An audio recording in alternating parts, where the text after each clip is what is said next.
Salut. Oui, Europe est une émission européenne qui parle de l'Europe. Mais ce qui se passe en Libye et dans les autres pays arabes va aussi bouleverser notre petit monde. C'est cette conviction qui nous a poussés à regarder un peu plus loin que le bout de notre nez aujourd'hui. Car bien sûr, nous sommes nous aussi fascinés par ce puissant vent de révolte qui souffle d'Afrique du Nord jusque chez nous. Et parfois même en musique, comme sur cette vidéo postée sur le web.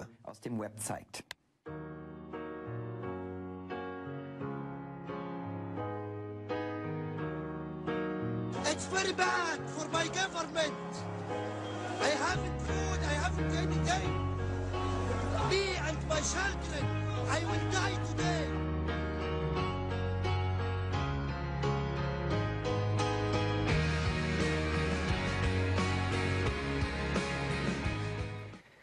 Cette vidéo a été cliquée presque 2 millions de fois au cours des dernières semaines.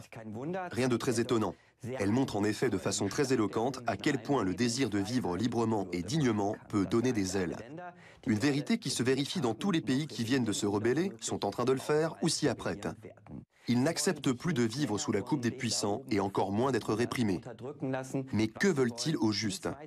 Que se passe-t-il au lendemain d'une révolution et en quoi tout cela concerne-t-il l'Europe?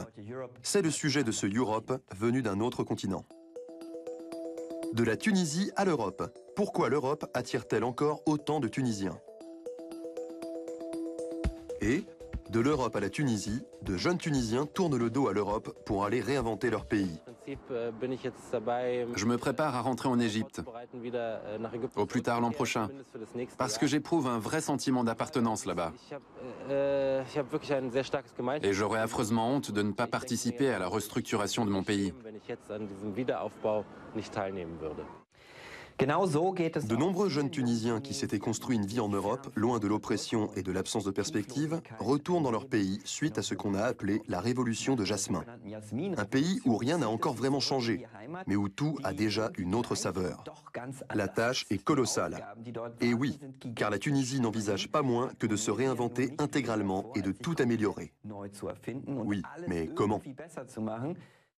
Tunisiens, à vous de jouer. Ils sont jeunes, vaillants et fiers. Et pour cause, les Tunisiens peuvent se vanter d'avoir montré l'exemple en renversant leur dictateur corrompu. Ce sont les premiers à avoir osé ruer dans les brancards pour prendre un nouveau départ. Devant le ministère de l'Intérieur, la présence de chars ne trompe pas. Tunis traverse encore une zone de turbulence. Toutefois, même si de dangereuses confrontations agitent encore la ville, la plupart des Tunisiens souhaitent restructurer leur pays dans la paix. Tunisie, et maintenant? C'est la question que se pose le monde entier. 2 mois après la révolution de Jasmin, les manifestants continuent à investir quotidiennement les rues du centre de Tunis, généralement dans la bonne humeur, mais parfois aussi dans la violence. Ils réclament tout un éventail de réformes.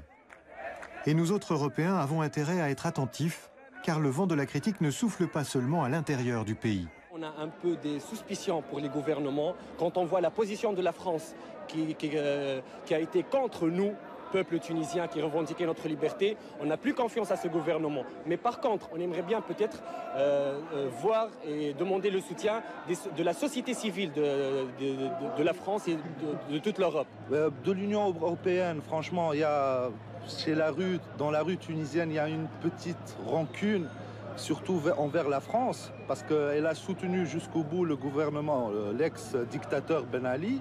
Et donc, pour qu'il regagne la confiance du peuple tunisien, il y a beaucoup de boulot à faire. Les Tunisiens ne prennent plus de gants.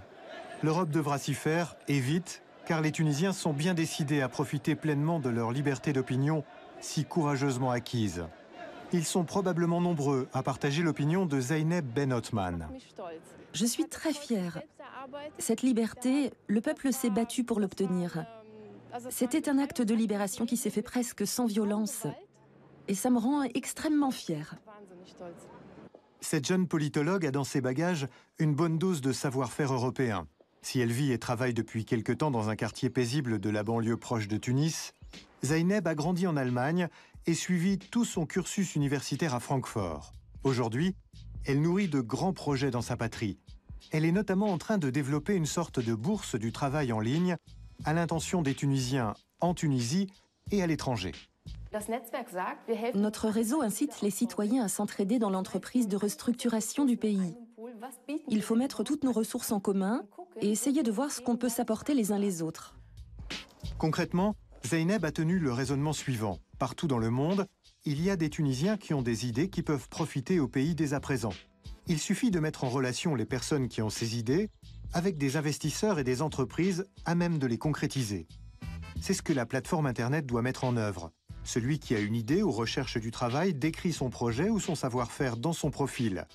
On crée ainsi petit à petit un réservoir d'idées et de compétences dans lequel pourront venir puiser les employeurs et les investisseurs. Le réseau socio-professionnel de Zeynep s'étend au-delà des frontières du numérique. L'ex-directeur luxembourgeois de Siemens Tunisie soutient notamment son projet. Il y a 2 ans, elle lui avait déjà présenté son idée de bourse du travail numérique. Mais du temps de l'Ancien Régime, l'idée n'était pas réalisable. Au lendemain de la révolte, la donne a changé du tout au tout. Le 15 janvier, je me suis dit, si Facebook a réussi à accompagner une révolution en Tunisie, un réseau social de ce type devrait réussir à aider les gens à trouver du travail. L'ancien directeur a mis Zeynep en contact avec une entreprise qui pourra l'aider à réaliser son projet. Cette entreprise s'appelle Focus. Elle a son siège à Tunis et développe logiciels et matériel informatique pour des groupes industriels technologiques étrangers. Focus emploie plus de 100 jeunes Tunisiens hautement qualifiés. Selon Sonia Mayoub, la directrice de l'entreprise, l'idée de Zeynep correspond précisément à ce dont la Tunisie a besoin en ce moment. Le site doit s'appeler Ketik, ce qui signifie littéralement « je t'ai trouvé ». Le besoin aujourd'hui, c'est surtout de trouver de l'emploi à des gens qui sont en chômage, à des gens qui ont des capacités intellectuelles assez élevées, qui ont leur diplôme, mais qui ne trouvent pas de l'emploi. Donc pour moi, ce n'est pas au gouvernement seulement de trouver des solutions, c'est à chacun de nous de trouver des solutions. Quel avenir pour les Tunisiens? S'il est déjà difficile pour les diplômés de trouver du travail, que dire de ceux qui n'ont pas de formation professionnelle, des habitants des quartiers pauvres? À Kabaria, le quartier le plus pauvre de Tunis, on ne respire ni l'optimisme ni la foi en un nouveau départ. Le chômage et l'absence de perspective assombrissent le quotidien des jeunes hommes du quartier, même si, ici aussi, on a fêté la liberté nouvellement acquise. Toutefois, à peine quelques semaines plus tard, il est déjà manifeste que sans diplôme ni formation professionnelle, on n'a aucune chance de s'en sortir, même dans la nouvelle Tunisie. C'est pourquoi presque tout le monde veut partir. Destination, l'Europe. J'ai pensé à quitter le pays, j'ai essayé depuis que j'ai 15 ans. J'ai essayé plusieurs fois, même j'ai purgé une peine d'1 an de prison. Pour cela. Non.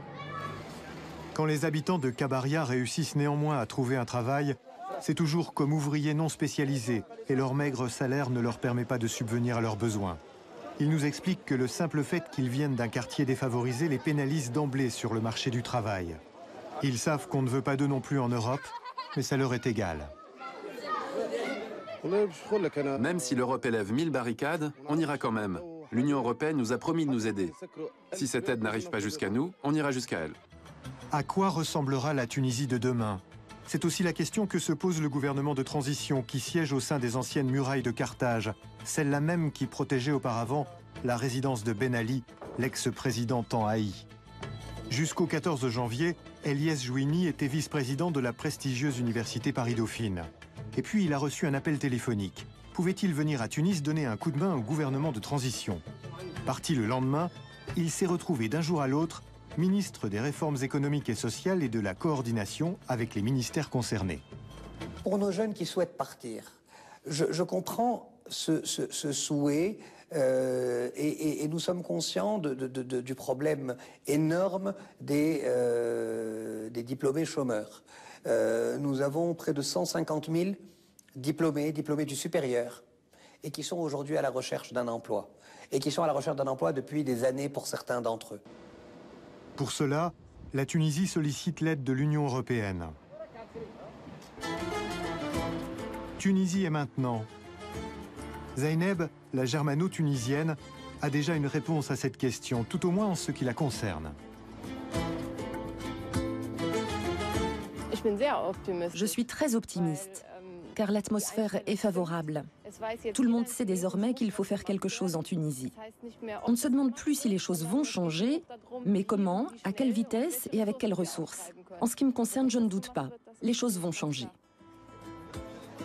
De nombreux Tunisiens installés en Europe reviennent au pays.